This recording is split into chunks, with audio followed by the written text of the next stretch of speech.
Bismillah ar-Rahman ar-Rahim, assalamu alaikum wa rahmatullah. Chers frères et sœurs, je vais vous présenter, Inch'Allah, les conférenciers.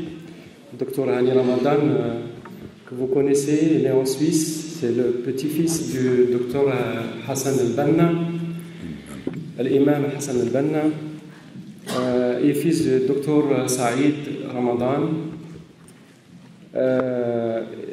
Notre frère Hani, c'est le président du Centre islamique de Genève, directeur du Centre islamique de Genève et président de l'Union des organisations du canton de Genève, les organisations islamiques. Il est écrivain de plusieurs ouvrages et conférencier. Le commentateur de cette conférence, Inch'Allah, ce sera Dr Al-Arbi Al-Kashaf, qui est recteur de la mosquée Al-Da'wa et directeur du Centre culturel islamique de Paris.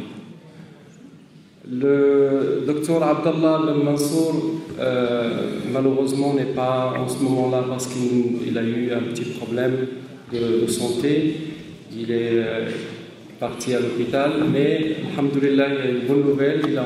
Il est déjà en train de revenir et il va nous rejoindre dans la deuxième partie de la conférence. Sans tarder, je vais passer la parole au Dr Hani Ramadan pour nous parler du sujet de notre conférence, la littérature de la famille dans la tradition islamique et la pensée occidentale.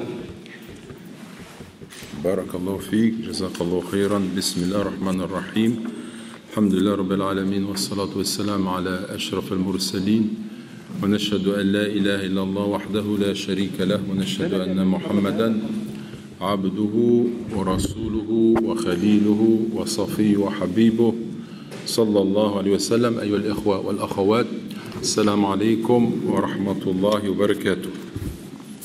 Donc je remercie tout d'abord la Ligue des musulmans de Suisse pour l'invitation qui m'a été faite pour vous entretenir donc aujourd'hui de ce thème de la famille et de ces références dont nous parlons. Il est question aujourd'hui de remodeler complètement la famille moderne et on se trouve entre deux visions de ce que doit être la famille, une vision traditionnelle du couple, de l'éducation des enfants d'une part, et une autre vision qui pense que ce modèle est complètement dépassé et que la famille aujourd'hui c'est quelque chose qui est nouveau.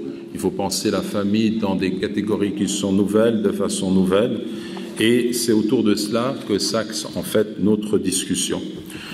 Du point de vue de l'islam, il en est de la famille comme d'une cellule qui constitue notre corps. Celle-ci doit se reproduire de façon continue pour assurer la bonne santé de l'individu. Et comme on peut dire que si la cellule ne se reproduit pas de façon naturelle, eh bien on peut avoir des maladies de la peau comme le cancer par exemple, et cela signifie qu'on est en face d'une pathologie. De la même façon, si on ne respecte pas l'ordre, la structure familiale selon les injonctions de la révélation coranique, des orientations prophétiques, le résultat c'est qu'il y aura aussi au niveau de la société, eh bien le tissu social va se décomposer d'une façon ou d'une autre. Si on revient au principe de l'islam, d'abord on a ce principe coranique qui nous dit de toute chose nous avons créé deux éléments de couple.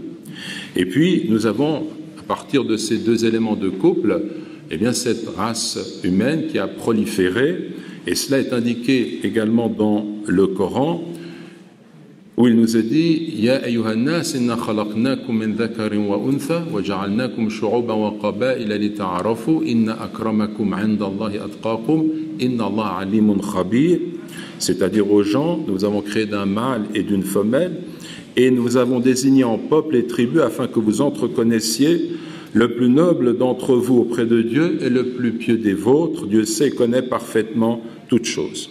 À partir de là, il y a un certain nombre de normes qu'il faut respecter pour permettre à la race humaine de progresser et de vivre en harmonie selon la conception du Créateur. Et on va pouvoir énumérer un certain nombre de normes.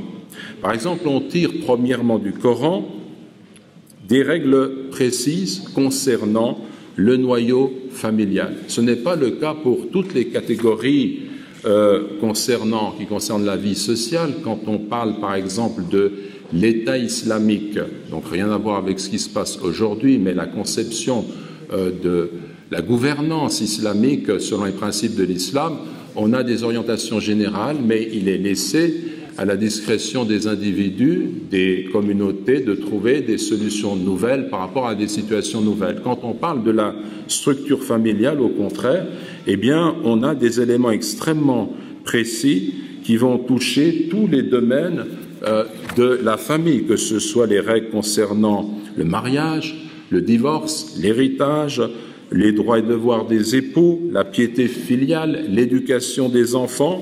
Donc tout ça est extrêmement précis. Donc ça rejoint cette idée que cette cellule doit se reproduire en obéissant à des règles qui sont précises. Deuxième point, en islam, les règles concernant la famille sont intimement liées à la foi musulmane. وَقَضَى رَبُّكَ أَلَّا تَعْبُدُوا إِلَّا إِيَّاهُ وَبِالْوَالِدَيْنِ إِحْسَانًا. Ça veut dire, et ton Seigneur a décrété que vous n'adoriez que lui et que vous manifestiez de la bienfaisance envers vos pères et mères. Donc d'abord, il y a l'injonction qui nous entraîne, qui nous engage dans la foi, la croyance en un Dieu qui est unique, le monothéisme, et de cela va découler les comportements adéquats qui font que l'enfant sera amené à respecter ses pères et mères. Donc déjà, cette conception de la famille, des relations familiales, est fonction de cette foi, de ce qui nous ramène à Dieu. C'est vrai aussi pour la relation entre l'homme et la femme dans le couple. Ça aussi, c'est un point qui est important. Autre élément que l'on peut relever, c'est que l'islam souligne l'égalité des droits, ou encore le Coran, d'abord, décrit le mariage comme étant un signe de Dieu et une marque de sa générosité. وَمِنْ آيَاتِهِ أَنْ خَلَقَ لَكُم مِّنْ أَنفُسِكُمْ أَزْوَاجًا لِتَسْكُنُوا إِلَيْهَا وَجَعَلَ بَيْنَكُم مَّوَدَّةً وَرَحْمَةً إِنَّ فِي ذَلِكَ لَآيَاتٍ لِقَوْمٍ يَتَفَكَّرُونَ. Ce qui signifie, parmi ces signes, les signes donc d'Allah subhanahu wa ta'ala, et qu'il a créé à partir de vous-même pour vous des épouses, pour que vous trouviez auprès d'elles le calme et le gîte, et qu'il a établi entre vous des liens de tendresse et de miséricorde. Il y a en cela des signes certains pour des gens qui méditent. Donc cela signifie également que cette tendresse, cet amour et cette miséricorde au sein du couple sont en fait un signe divin. Donc la relation conjugale, le couple se forme en islam selon cette foi qui unit l'homme et la femme dans un rapport qui est amoureux, dans un rapport qui est un rapport de tendresse, de miséricorde et qui est universel en réalité. Autre point que l'on peut relever, c'est que l'islam souligne l'égalité des droits et des devoirs de l'homme et de la femme. Égalité des droits et des devoirs de l'homme et de la femme. Qu'ils soient de sexe masculin ou féminin, ils ont une même origine, les mêmes facultés, l'homme et la femme, perception, pensée, réflexion, imagination, les mêmes instincts et les mêmes désirs, les mêmes besoins matériels, air, nourriture, vêtements, habitat, donc c'est vraiment la même chose.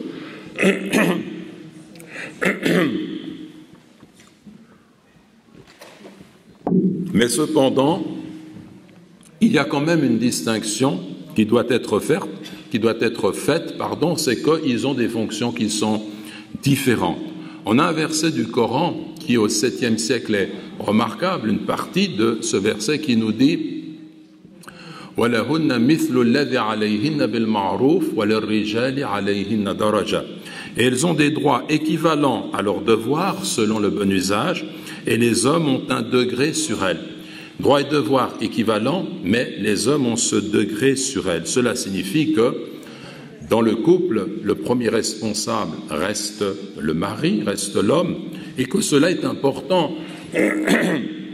On peut le montrer par exemple dans le fait que s'il y a un quelconque différend au sein du couple, eh bien s'il n'y a pas quelqu'un qui occupe un degré qui est supérieur pour pouvoir trancher, la seule échappatoire possible, c'est la rupture à court ou long terme, d'une façon ou d'une autre, cela signifie qu'il faut nécessairement tenir compte de ce degré pour préserver l'unité de la famille. Vous voyez, une expression coranique qui est simple, c'est une solution aux maux de nos sociétés modernes où les divorces se multiplient de façon considérable, simplement parce qu'on n'a pas fait cette distinction entre les droits et les devoirs, mais cependant dans le fait que dans toute communauté, quelle qu'elle soit, il doit y avoir une personne qui puisse justement prendre une décision finale. Et c'est un principe qui est un principe de hiérarchie dans l'univers qui fait que l'univers peut fonctionner, avancer. Par exemple, maintenant je vous tiens un exposé, si on était deux conférenciers, on s'exprime en même temps, on ne pourrait pas, bien entendu, être audible. De la même façon, si on a, dans une voiture, on a un volant, on n'a pas deux volants. Parce que si on se dispute le volant, on va entraîner la voiture, la maisonnée en l'occurrence, dans le fossé. Et ainsi de suite. Cela signifie que c'est un ordre qui correspond au bon sens, tout simplement. Il faut qu'il y ait dans le couple, dans la famille, quelqu'un qui puisse avoir un dernier mot lorsqu'il est question d'échanges où on peut avoir des avis qui sont divergents. Si par contre, l'homme, le mari, prend une position qui est contraire aux injonctions du Coran, de la Sunna, la femme n'a pas à lui obéir. Son obéissance revient d'abord et avant tout à son Créateur, subhanahu wa ta'ala. Vous avez également un autre point, c'est que l'islam a institué toute une série de mesures préventives pour empêcher le dysfonctionnement des familles et pour les protéger. Comment est-ce que l'islam va protéger la famille? D'abord, il y a l'injonction coranique qui enjoint aux croyants et aux croyantes de baisser le regard, et il y a le port du voile pour les femmes. Donc il y a des références coraniques, je ne vais pas les donner chaque fois pour abréger mon intervention et ne pas être trop long. Deuxièmement, la mise en garde contre le fait d'approcher la fornication. وَلَا تَقْرَبُوا الزِّنَا إِنَّهُ كَانَ فَاحِشَةً وَسَاءَ سَبِيلًا. Et n'approchez point pas la fornication. En vérité, c'est une turpitude et quel mauvais chemin. Donc vous avez une injonction coranique qui nous entraîne à nous écarter de tout ce qui pourrait faire en sorte que l'homme entretienne des rapports extra-conjugaux. Vous avez également le fait d'éviter la mixité sans nécessité en islam. La communauté musulmane, par rapport à la mixité, n'empêche pas la rencontre des deux sexes, mais observe un certain nombre de règles qui lui sont propres et il faut aussi le mettre en évidence. Le fait de ne jamais s'isoler avec une personne de sexe opposé conformément à la parole du messager de Dieu, sallallahu alayhi wa sallam, un homme ne s'isole certes pas avec une femme sans que le diable soit avec eux une tierce personne.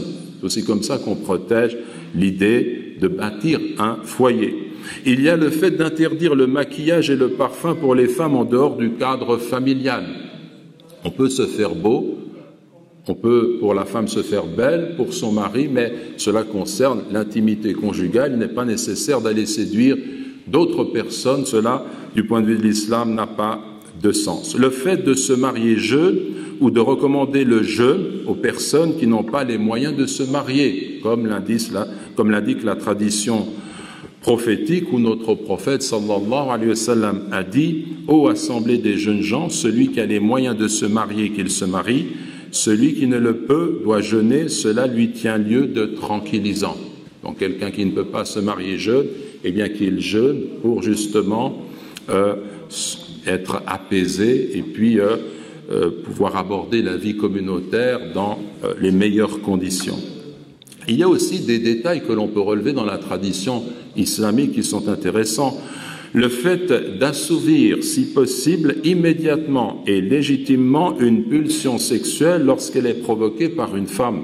Quelqu'un voit une femme et puis il est en fait ému par la beauté ou par ce qu'il a pu voir, et bien dans ce cas-là, qu'est-ce qu'il doit faire? Et là, notre prophète nous donne une indication, sallallahu alayhi wa sallam, lorsque l'un d'entre vous voit une femme qui lui plaît particulièrement, qu'il revienne à son épouse afin d'avoir un rapport avec elle, cela est certes avec elle. Ibn Hibban. Et en fait, cette dernière expression signifie qu'il trouvera auprès de son épouse de quoi combler son besoin, le plaisir étant le même dans le rapport sexuel. Vous avez également le fait pour un conjoint de ne pas se refuser à l'autre quand l'un éprouve le besoin d'assouvir sa pulsion. Donc si un homme sollicite une femme pour avoir un rapport, vous voyez, l'islam va très loin. Ces éléments de la tradition sont importants parce qu'ils nous permettent de comprendre comment on conçoit la vie familiale du point de vue de l'islam. Donc si un homme sollicite sa femme, elle ne doit pas se refuser à lui. Et vous avez, et on peut dire que c'est aussi réciproque, mais vous avez un hadith qui vous dit ceci: lorsqu'un homme invite son épouse à venir partager sa couche, qu'elle refuse et qu'alors il passe sa nuit en colère, les anges la maudissent jusqu'au matin, rapporté par Al-Bukhari et Muslim. Et ça, on peut le comprendre, parce qu'un homme qui est de façon continue insatisfait et qui ne peut pas assouvir son besoin, ira peut-être chercher plus facilement à l'extérieur une relation qui n'est pas licite. Et l'expression coranique, elle est très belle, qui nous dit « Hunna libasul lakum wa antum libasul lahun » elles sont un vêtement pour vous et vous êtes un vêtement pour elles. Donc les deux conjoints sur ce plan-là doivent se protéger l'un et l'autre. Également, vous avez d'autres éléments concernant, par exemple, la procédure du mariage. Il ne faut pas élever le mahr ou le sadaq, la somme que l'homme va donner à son épouse lorsqu'il fait son mariage ou lors du contrat de mariage ou plus tard selon certaines conditions. Il faut que cela soit accessible parce que notre prophète, notre messager, sallallahu alayhi wa sallam, a dit « Les femmes qui bénéficient de la plus grande bénédiction sont celles dont la charge est la plus facile ». Hadith rapporté par An-Nasa'i et authentique. En l'occurrence, il y a d'autres références qui vont toutes dans ce sens. Il y a encore en islam le fait d'encourager au mariage et de ne pas craindre la pauvreté et la charge que représente la venue des enfants, comme cela est indiqué dans le Coran. Le fait de venir en aide à ceux qui veulent se marier, c'est un devoir pour la communauté de réfléchir et d'aider ceux qui veulent se marier. Et puis vous avez bien entendu également les effets dissuasifs de la loi islamique sévère en cas de fornication ou d'adultère. C'est une mesure aussi qui explique qu'il faut préserver absolument la famille et le foyer.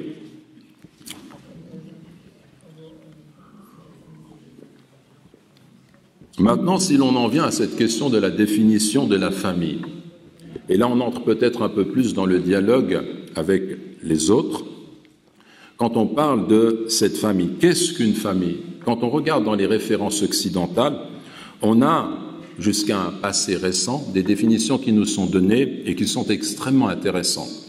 Famille, personne unie par des liens de parenté qui résultent de la filiation ou par alliance qui résulte du mariage. Filiation ou mariage.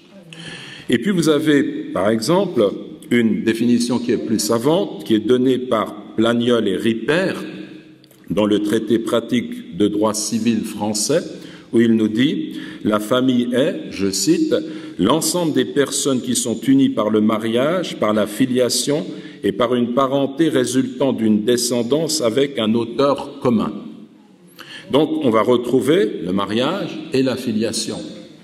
Or, je me tourne au 7e siècle, je me penche sur le Coran, le livre révélé pour nous, et j'ai un verset qui me dit « Wa huwa alladhi khalaqa min al-ma'i basharan faja'alahu nasaban wa sihra wa kana rabbuka qadira » Ça veut dire « Et c'est lui, donc Dieu, qui de l'eau a créé les mortels et établi entre eux des liens de parenté consanguins et par alliance, et ton Seigneur est omnipotent. Il a pouvoir sur toutes choses. » Deux termes coraniques, nasaban, des liens de parenté consanguins, comme le père et la mère, la fratrie et les cousins, les oncles et les tantes, les neveux et les nièces. Wa sihra, sihran, par alliance, comme l'époux et l'épouse, le beau-père et la belle-mère, le beau-fils et la belle-fille, la belle-famille en règle générale. Donc, on a réussi à utiliser des concepts modernes dans les sciences modernes comme dans la sociologie pour aboutir à des définitions qui sont précises, mais on retrouve dans le Coran les deux termes qui correspondent à des analyses qui ont été faites au XXe siècle et dans notre siècle également, cela va dans le même sens, et cela signifie de façon tout à fait évidente que le Coran est une parole qui est porteuse d'un sens extrêmement profond et universel. Un autre point que l'on peut observer, c'est que malheureusement, dans les sociétés occidentales, la famille a évolué dans un sens qui n'est pas nécessairement positif. On est passé d'une famille qui était patriarcale à la famille nucléaire, à la famille monoparentale, et la cellule familiale ainsi s'est complètement effritée. On a une famille nucléaire. Ce terme, il comprend une notion qu'on pourrait, par ironie, dire explosive, puisque cette famille va se détruire et qu'on va aboutir à la famille monoparentale au terme de ce parcours. Mais est-ce qu'on a uniquement ces genres de familles patriarcales ou bien nucléaires, monoparentales, qu'on appelle aussi en sociologie la famille étendue, la famille restreinte aujourd'hui, donc on a évolué dans ce sens. Ce serait sans compter, enfin c'est oublier que les humains ont une imagination débordante, et dans certaines sociétés gays, aujourd'hui, on a d'autres conceptions de la famille. Le site de famille arc-en-ciel nous éclaire. Je cite, « Le terme de famille arc-en-ciel désigne une famille dans laquelle un parent au moins est homosexuel, bisexuel et transsexuel. Il existe une grande pluralité de familles arc-en-ciel, familles homoparentales, familles recomposées, familles monoparentales, familles transsexuelles, familles bisexuelles. » Et donc, on doit remarquer que l'homosexualité constitue une impasse sur le plan de la procréation et que toutes ces combinaisons posent un certain nombre de problèmes. Et là, j'aimerais citer une auteure qui s'appelle Madame Chantal Delsol, philosophe, historienne des idées politiques, membre de l'Académie des sciences morales et politiques, donc qui a écrit un article « Mariage homosexuel contre la loi du désir » dans la revue Valeurs actuelles, janvier 2011. Et ce passage, il est extrêmement intéressant. Il dit ceci. « Si l'on part du principe que tout est possible, accorder le mariage et la famille au seul couple hétérosexuel est discriminatoire. Hélas, la nature est discriminatoire. Elle prive par exemple les hommes de la capacité d'accoucher et les chats de la capacité d'aboyer. Naturellement, la vocation d'une loi civilisée consiste à compenser les injustices de la nature ou de l'état de nature où le fort écrase le faible. Justement, en ce qui concerne le mariage, la loi a pour but essentiel de protéger le faible. L'enfant, il n'est donc pas imbécile de demander l'enfant. Il n'est donc pas imbécile de se demander ce que doit être la parentalité pour l'enfant. L'enfant né de la différence sexuée, quels que soient les trucages, on en revient toujours là, est destiné à vivre dans le monde de la différence sexuée. Sinon, il n'y aurait très vite plus de monde du tout. N'a-t-il pas besoin d'une éducation à la différence? Et elle poursuit dans ce texte qui est absolument remarquable pour dire qu'il est nécessaire pour un enfant d'avoir un père et une mère, et qu'il est nécessaire pour qu'il puisse se construire, d'avoir cette référence d'un côté qui représente une forme d'autorité et de l'autre qui représente une forme de tendresse et d'amour maternel. Cela entre dans l'ordre des choses, cela fait partie de la nature telle que Dieu l'a conçue pour nous autres. Et d'autres ont encore dénoncé à juste titre, je cite, « la création du marché de l'enfant, produit de consommation venant satisfaire les désirs des adultes. Deux hommes homosexuels désirent avoir un enfant. Il est question de leur désir et non plus ici de l'intérêt de l'enfant. Et toutes les psychologies ou tous les psychologues savent que c'est le père qui représente le plus naturellement la fonction de l'autorité au sein de la famille et aux yeux de l'enfant. Ça, c'est un point qui est important. Aldo Naouri explique dans la distribution traditionnelle des rôles, la mère protège, le père initie. Quand j'étais jeune, c'est lui qui dictait la loi, c'est le père qui dictait la loi. Aujourd'hui, c'est la mère qui dicte au père son attitude face à l'enfant et ce qu'elle lui demande, c'est d'être une deuxième mère. Et il considère que c'est un problème qui se pose aujourd'hui par rapport à cette structure nouvelle des familles telles qu'on la conçoit dans les milieux homosexuels. Quand on s'oppose à cette idée du mariage homosexuel, on nous dit « mais vous êtes contre l'égalité ». Après tout, c'est l'argument majeur qui revient dans les médias pour nous dire « mais pourquoi ? Si deux êtres de même sexe s'aiment, pourquoi est-ce qu'ils n'auraient pas droit à la famille ?» C'est une question d'égalité, une égalité fondamentale qu'il faut respecter. Et à cela, on peut répondre qu'il n'y a pas d'égalité entre un couple normalement constitué et un couple homosexuel. Pour une raison très simple, c'est que si l'on invitait des hommes homosexuels à vivre sur une île, avec des éphèbes, dans un cadre paradis sur Terre, ils peuvent disposer de tout ce dont ils ont besoin, de tous les plaisirs de la vie, ils seraient heureux de se retrouver là entre eux, très bien. Mais au bout d'une génération, il n'y aurait plus personne sur cette île. De la même façon, si on procède ainsi avec des lesbiennes, le résultat serait le même. En d'autres termes, ces couples, d'une façon ou d'une autre, sont dépendants des couples hétérosexuels pour pouvoir procréer, pour pouvoir rester, persister et continuer justement cette œuvre au niveau de l'espèce humaine. Donc cela signifie qu'il n'y a pas d'égalité sur ce plan-là, mais il y a au contraire une façon d'introduire le désordre dans les sociétés humaines afin que le nouveau-né ne sache pas vraiment qui est son père, qui sont ses parents authentiques. Et donc cela est un point qui pose un problème évident. Vous avez également cette question de la théorie du genre, et ceux qui la défendent disent que ce n'est pas la théorie du genre, c'est quelque chose de différent.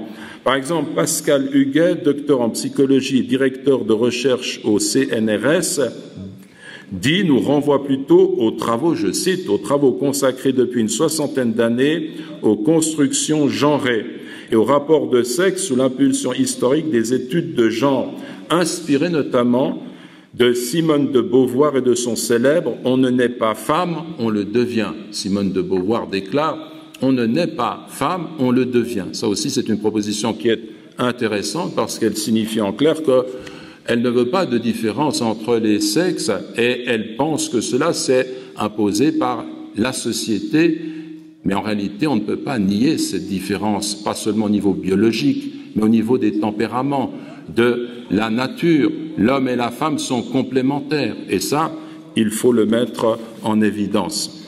On peut citer cette position d'un cheikh qui se moquait un peu de ceux qui prétendent justement, qui défendent ce genre de théorie, en rappelant que dans un pays arabe, on avait organisé un congrès pour convaincre les musulmans de changer cette perspective de la famille traditionnelle et qu'un groupe de musulmans engagés était venu simplement lors de ce congrès, sans dire un mot, et ils avaient mis une immense pancarte sur laquelle était écrite « Un coq est un coq, une poule est une poule, et jamais un coq ne sera une poule, et jamais une poule ne sera un coq ».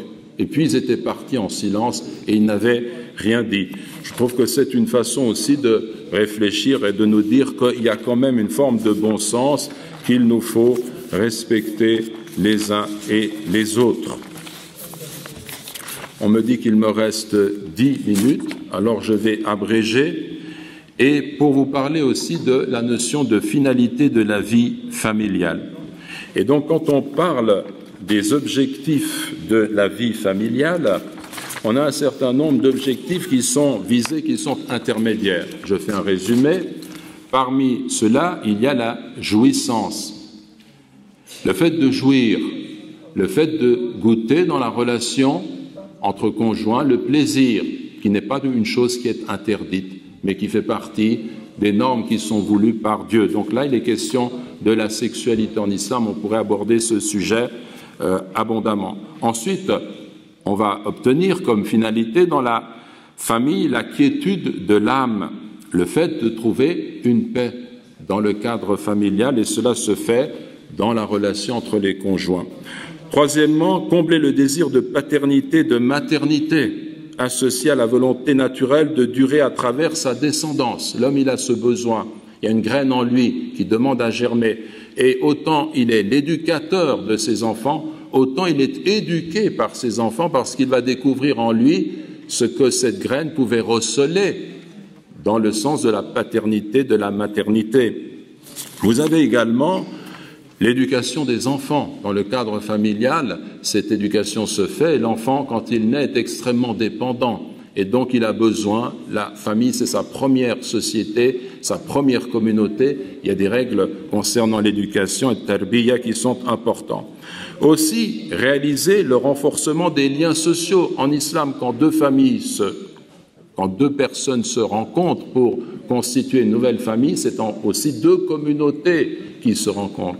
Et donc, ainsi, on va renforcer normalement, quand on suit les préceptes de l'islam, les liens sociaux pour toute la communauté. Aussi, protéger la société de la décadence et du désordre sexuel. L'instinct, la pulsion sexuelle, elle est très forte en l'homme. Si on n'a pas un cadre strict qui permet de canaliser ses sentiments, ses émotions, eh bien, c'est le désordre qui s'installe dans toute société, comme on peut le voir aujourd'hui. Également, on peut ajouter à cela un autre élément. La famille en islam est la matrice indispensable de la citoyenneté. Ça aussi, c'est une notion qu'on peut avancer nous autres dans les sociétés modernes pour dire, quand on est dans le cadre familial islamique, on a une éducation qui amène les enfants à respecter les pères et mères. Et ce respect, il est très très important. Il fait que l'enfant grandit vraiment en se rendant compte qu'il y a une limite qu'il ne peut pas franchir. Eh bien, cela va faire de lui ensuite, c'est sa première société, et qui va durer d'ailleurs toute sa vie. Même quand on a 60 ans, qu'on a la chance d'avoir son père ou sa mère, on embrasse sa main et on est un petit serviteur par rapport à ses parents, comme vous le savez. Donc cela signifie que ce sentiment-là va faire que l'homme, quand il vit dans la société, évolue dans la communauté, eh bien respecte le supérieur hiérarchique. Et ça, c'est indispensable pour respecter cet ordre. Et également, il y a la notion en islam dans la famille de l'égalité. Égalité dans le sens que lorsqu'on donne quelque chose à un enfant, il faut donner la même chose aux autres. Il y a toute une série de règles extrêmement précises. On ne peut pas développer cela ici, mais c'est prodigieux en islam pour montrer comment on va prévenir les excès de jalousie pour répartir les biens entre les enfants avec équité selon les directives de notre prophète sallallahu alayhi wa sallam. Il y a également, bien entendu, dans le mariage, le fait de préserver la lignée, al-nasl. Vous savez qu'il y a ce qu'on appelle maqasid al-shar, et parmi ces maqasid, il y a le fait de préserver la lignée, parce que l'identité d'un homme, c'est quoi? C'est de dire son nom, le nom de ses ascendants, et c'est de dire d'où il vient. Tout à l'heure, on a énoncé le verset coranique qui nous dit « Nous vous avons créé d'un mâle et d'une femelle, et nous vous avons désigné en peuple et tribu pour que vous vous entreconnaissiez. » Donc, quand on veut s'entreconnaître, on décline son identité. Et l'identité d'un homme, c'est son ascendance, et c'est aussi la région d'où il vient. Vous voyez, le Coran, le verset coranique nous engage à respecter ces identités, et pour cela, il faut respecter l'ordre naturel de la famille. Mais tout cela, ce sont des finalités intermédiaires. Quelle est la finalité suprême? Et on me demande de terminer, je terminerai par cela. C'est en fait l'adoration de Dieu. Ce qui est vrai pour l'individu est vrai pour la famille. Je n'ai créé les djinns et les hommes que pour qu'ils m'adorent.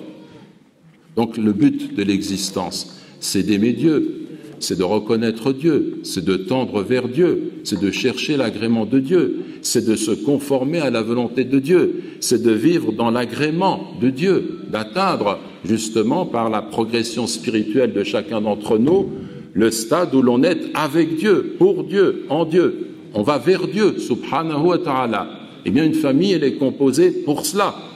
Lorsque Ibrahim alayhi salam se rend à la Mecque et il dépose Hajar et son fils Ismaïl, Rabbana liyuqimu as-salah, ô notre Seigneur, afin qu'ils accomplissent la prière. Ma famille, elle est là, pourquoi? Pour manger, boire, se reproduire. Ce sont des fonctions, on l'a assez dit, qui sont naturelles et que l'islam protège. Mais c'est pas cela la finalité suprême. La finalité suprême, c'est l'adoration du Créateur.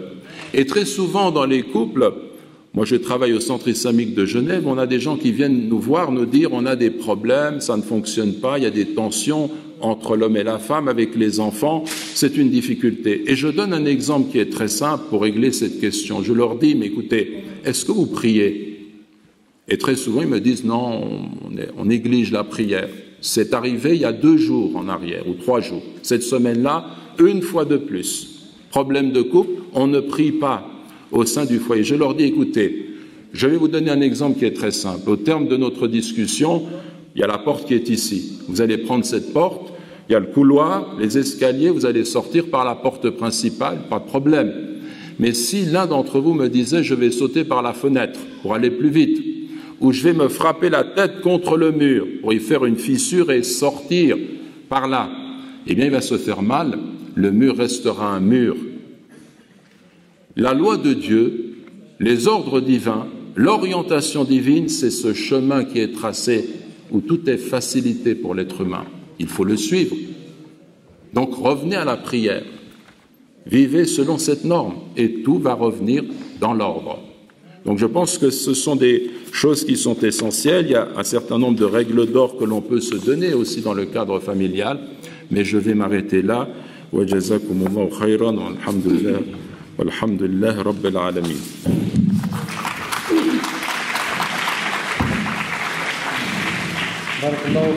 Docteur, peut-être que vous aurez le temps tout à l'heure de nous parler de ces recommandations aux familles.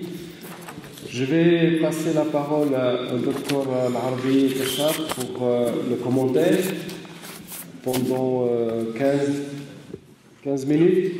Après, vous aurez l'occasion le docteur Hani ou le docteur Kachad pourrait répondre à vos éventuelles questions. Si vous en avez vous préparé par écrit, et on pourrait les passer. J'aimerais simplement dire que le docteur Al-Arabi Kachad commente mes propos par modestie. C'est moi qui devrais commenter les siens, en réalité. Jazakallahu khairan. Bismillahirrahmanirrahim. Alhamdulillah. Wa sallallahu wa sallam ala sayyidina Rasulillah. Wa radiyallahu ta'ala an alihi wa sahbihi wa man wala. Mes chers frères, mes chères sœurs, la clé de l'éthique musulmane s'appelle être conscient des bienfaits qu'Allah Jalla Jalaluhu nous accorde. Miftah al-akhlaq al-islamiyya yatamathal fi an nunammiya wa'yana حتى لا ننسى نعم الله المتواترة عليه. À titre d'exemple, على سبيل المثال, notre rencontre que voici est une ni'ma. Elle mérite de notre part de louanger Dieu. نعمة حضورنا هذه تتقاضانا أن نحمد الله ونثني عليه ونشكره. ولكن الله سبحانه وتعالى شاء أن يجعل من يختار من عباده مظهرا لنعمه. Dieu, dans sa sagesse, a voulu faire de certaines de ces créatures les lieux de la manifestation de ces biens. ومن هنا فإننا نفرح بالأعمال الصالحة لا باعتبار أنها صادرة منا ولكن باعتبار أننا كنا شاشة تنعكس عليه. إذن الشكر لمن تسبب في لقائنا هذا. Tout ce que je viens de dire implique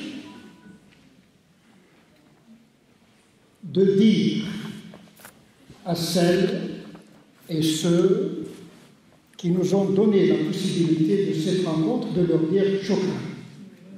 Ikhwanuna, la Ligue des musulmans de Suisse, يستحقون منا كل شكر وكل تقدير. أنا سعيد بأنني شرفت بتلقي الدعوة وسعيد أيضا بأن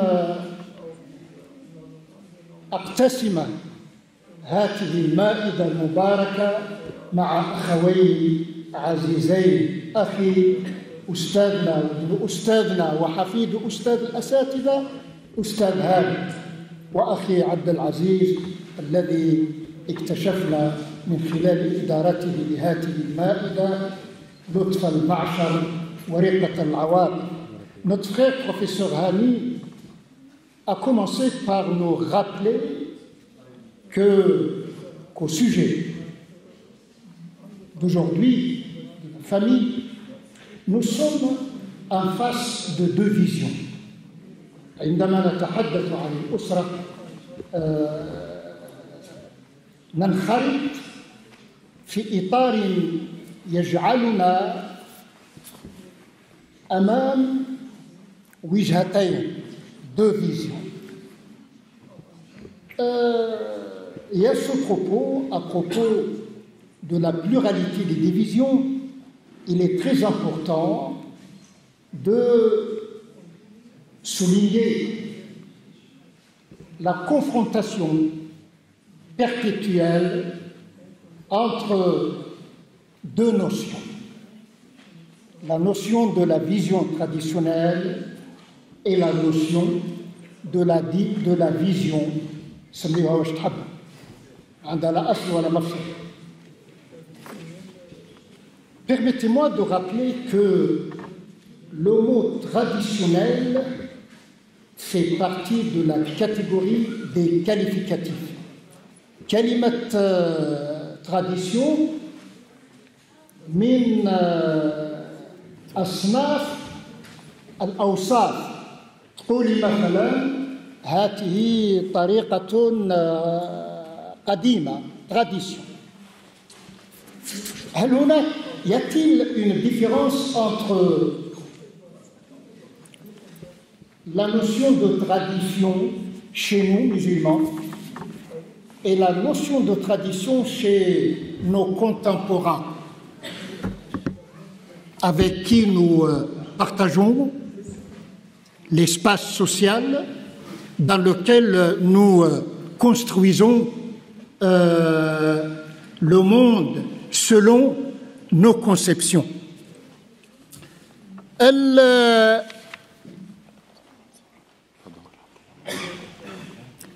Dans la culture occidentale, le qualificatif tradition est très chargé négativement.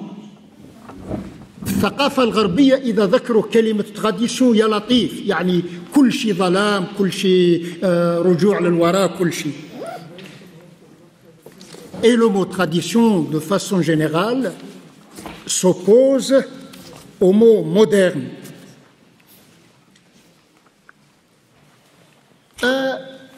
Chaque fois qu'il est question de la tradition, les interlocuteurs se trouvent habités par un désir conscient ou inconscient de se débarrasser de tout ce qui relève de la tradition. Personnellement, je ne suis pas à l'aise de parler de tradition dans un public autre, dans un public façonné par une autre culture. Lakin, ce qui relève de notre culture, je propose d'écrire tout le temps le mot tradition avec un T majuscule. لنفرق بين la tradition la tradition culturelle au sens anthropologique du terme. وهذا على حسب معرفتي البسيطة إخواننا الغربيون ليس لهم من la tradition إلا le côté culturel, la culture culturalisée. حنايا, lorsqu'on parle de la tradition, nous avons en tête le principiel, le mawrouth, موروث من تجارب السلف الأول.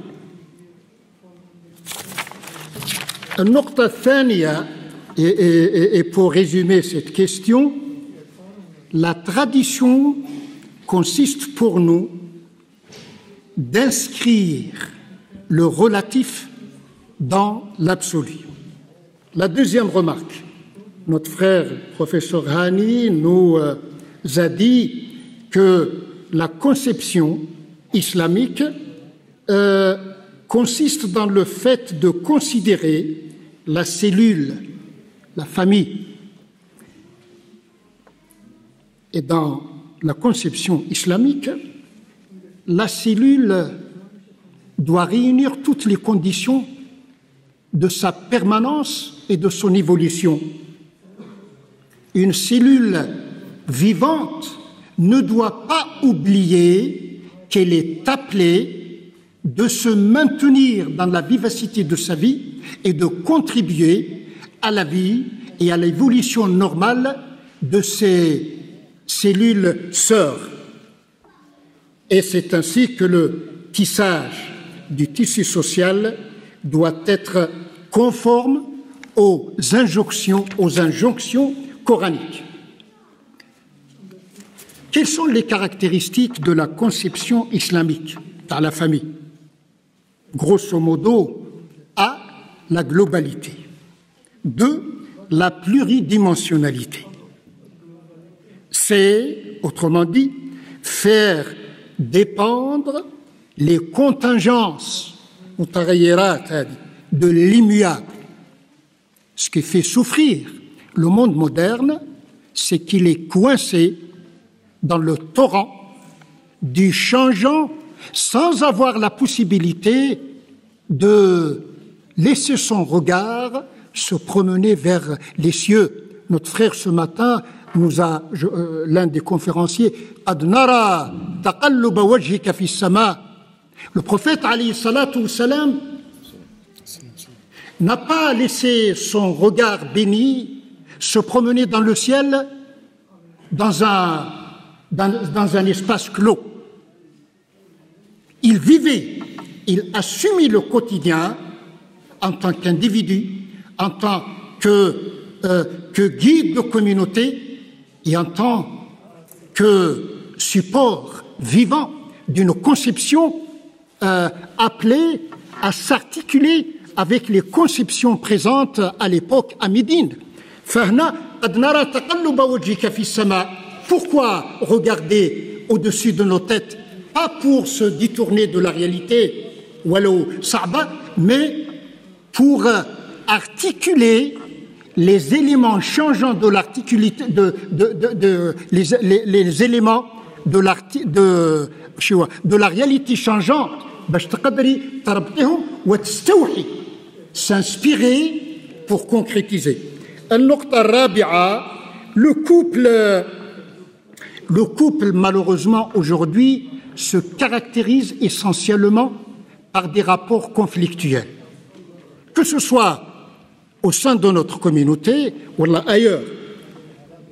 Le couple est appelé, pour la sérénité dont parlait le professeur Hani, est appelé à passer du gouffre, du conflictuel, pour embrasser les cimes du relationnel.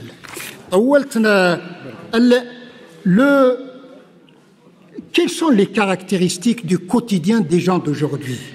Le quotidien est secoué par des luttes mortelles entre ce qui est appelé à changer et une vision de plus en plus absente.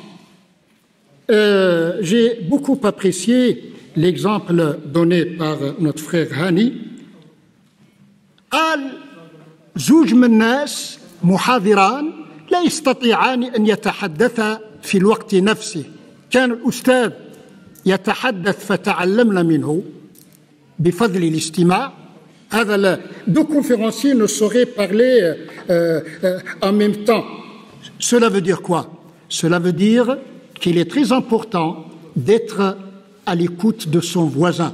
Et nous essayons à travers ces rencontres très avantageuses de nous exercer, de pratiquer l'écoute. Tout le monde peut parler, mais rares sont ceux qui réussissent l'effort d'écouter. إن شاء الله نكونوا من الذين يستمعون القول فيتبعون أحسنه ومعذرة على الإطالة. بارك الله فيك دكتور.